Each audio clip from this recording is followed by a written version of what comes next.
മുഖ്യമന്ത്രിയുടെ വസ്തുതാവിരുദ്ധ പ്രസ്താവനകൾക്കെതിരെ പ്രതിപക്ഷ നേതാവ് മുഖ്യമന്ത്രിയുടേത് സംഘപരിവാർ സേവയെന്ന് പിണറായി വിജയൻ. വഖഫ് ബോർഡിൽ അമുസ്ലിങ്ങളെ നിയമിക്കേണ്ടതില്ല എന്ന നിലപാടെടുത്തതിന് തന്നെ വർഗീയവാദിയെന്ന ചാപ്പ കുത്തുന്നു. മുഖ്യമന്ത്രിയാകട്ടെ സംഘപരിവാറിന്റെ നാവായി മാറിയെന്നും പ്രതിപക്ഷ നേതാവ് വിമർശിച്ചു. UDF സർക്കാരിന്റെ കാലത്തെ വൈദ്യുതി കരാർ LDF സർക്കാർ റദ്ദാക്കിയെന്നതും മുഖ്യമന്ത്രിയുടെ വസ്തുതാവിരുദ്ധ പ്രചാരണമാണെന്നും പ്രതിപക്ഷ നേതാവ് വസ്തുതകൾ നിരത്തി വ്യക്തമാക്കി. വഖഫ് ബോർഡുമായി ബന്ധപ്പെട്ടും UDF സർക്കാരിന്റെ കാലത്തെ വൈദ്യുതി കരാർ LDF സർക്കാരിന്റെ സമയത്ത് റദ്ദാക്കിയതുമായി ബന്ധപ്പെട്ടുമായിരുന്നു കഴിഞ്ഞ ദിവസം വാർത്താസമ്മേളനത്തിൽ മുഖ്യമന്ത്രി VD സതീശൻ വസ്തുതാവിരുദ്ധമായ കാര്യങ്ങൾ പറഞ്ഞത്. ഇതിനെ ശക്തമായ ഭാഷയിൽ വിമർശിച്ചാണ് പ്രതിപക്ഷ നേതാവ് പിണറായി വിജയൻ രംഗത്തെത്തിയത്. വഖഫ് ബോർഡിൽ 2 അമുസ്ലിങ്ങളെ നിയമിക്കുക എന്നത് സംഘപരിവാറിന്റെ അജണ്ടയാണ്. അതുകൊണ്ട് തന്നെ അതിനായി കൊണ്ടുവന്ന നിയമ ഭേദഗതിയെ LDF സർക്കാർ ശക്തമായി എതിർത്തിരുന്നു.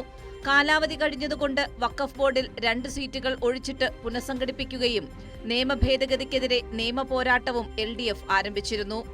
ഇതിനാണോ തന്നെ വർഗീയവാദി എന്ന ചാപ്പകുത്താൻ മുഖ്യമന്ത്രി ശ്രമിക്കുന്നത് എന്നായിരുന്നു പ്രതിപക്ഷ നേതാവിന്റെ ചോദ്യം. ഞങ്ങൾ ഇത് ചെയ്തു കൊള്ളാം എന്ന് അങ്ങോട്ട് കയറി സമ്മതിക്കുകയാണ്. അതനുസരിച്ചുള്ള സ്റ്റേറ്റ്മെന്റാണ് കോടതിയിൽ സമർപ്പിച്ചത്. സ്വമേധയാ വരുത്തിയ ഈ നയമാറ്റം സംഘപരിവാർ അജണ്ടയ്ക്ക് അനുകൂലമായ വ്യക്തമായ ചുവടുമാറ്റമാണ്. ഇതിന് മറുപടി പറയാണ് വേണ്ടത്. ആ മറുപടി പറയാതെ അത് ചൂണ്ടിക്കാണിക്കുന്നവരെ വർഗീയത പ്രചരിപ്പിക്കുന്നവരായി ചാപ്പകുത്തുന്നതാണോ ശരി? അമുസ്ലിങ്ങളെ വഖഫ് ബോർഡിൽ ഉൾപ്പെടുത്തുന്നതിനെതിരെ എതിരായ നിലപാടാണ് നിയമസഭയിലായാലും സുപ്രീം കോടതിയിലായാലും LDF സ്വീകരിച്ചു. വഖഫ് ബോർഡിൽ 2 മുസ്ലിങ്ങളെ നിയമിക്കുന്നതിൽ മുസ്ലിം ലീഗ് ഇപ്പോൾ സ്വീകരിക്കുന്ന നിലപാട് വഞ്ചനാപരമാണെന്നും പ്രതിപക്ഷ നേതാവ് വിമർശിച്ചു. മുസ്ലിം ലീഗ് ഇതിനകത്ത് വഞ്ചനാപരമായ നിലപാടാണ് സ്വീകരിച്ചത്. അത് ഒരു കാലത്തും സ്വീകരിക്കാൻ പാടില്ലാത്തൊരു കാര്യമായിരുന്നു. ഇത് ഒരു മന്ത്രിസ്ഥാനമോ ഗവൺമെന്റിലെ സ്ഥാനമോ പ്രധാനമായി കണ്ടുകൊണ്ടുള്ള നിലപാടല്ല ഇത്തരം കാര്യങ്ങൾ സ്വീകരിക്കുന്നത്.